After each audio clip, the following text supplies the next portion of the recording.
రాహు తోటి ఏ గ్రహమైనా కలిసిందో ఏంటి ఆ గ్రహ యొక్క కారకత్వాలు అలాగా ముందుకెళ్ళనీయకుండా బంధించేస్తాయన్నమాట. మిమ్మల్ని బంధించి బంధ బంధనం వేస్తుంది.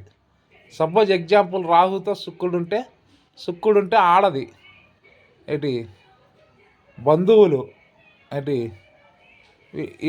ఇదంతా వస్తారన్నమాట. బయట ఇష్టమైన వాళ్ళు ఏంటి గర్ల్ ఫ్రెండ్స్, బాయ్ ఫ్రెండ్స్ ఏంటి వీళ్ళందరూ వస్తారు ఏంటి. కానీ గురుదశ వచ్చేటప్పటికి ఇవన్నీ కట్ అయిపోతాయి. గురుదశ ఎప్పుడైతే రాహుదశ నుంచి రాహుదశ అయిపోతుంది అనగా ఇంకా గురుదశ స్టార్టింగ్ అవుతుంది 2 ఇయర్స్లో అనగా రాహుతోటి శుక్రుడుంటే ఆ శుక్రుడు గ్రహానికి సంబంధించిన కారకత్వాలు ఇందా చెప్పాను. అవి మొత్తం అన్నీ మాయమైపోయి ఇదంతా భ్రమరా మాయరా అనుకొని గురుదశలో ఉన్నప్పుడు మొత్తం కట్ చేస్తుంది గురువు. ఆ గురువు కాదు కట్ చేసేది, కేతువు కట్ చేసేస్తుంది ఆ బంధాలన్నీ. గురువు యొక్క ఏంటి గురువు పార్టీ అయిన కేతువు ఆ బంధాలన్నీ కట్ చేసేస్తాయి అన్నమాట.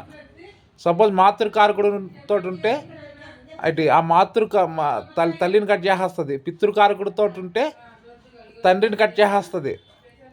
ఏ గ్రహం కలిసిందా రాహుతోటి ఆ గ్రహ కారకత్వాలన్నీ మాయమైపోతాయి అన్నమాట. గురుదశ వచ్చేటప్పటికి ఆ కేతు కట్ చేసేస్తాడు మొత్తం అన్నీ.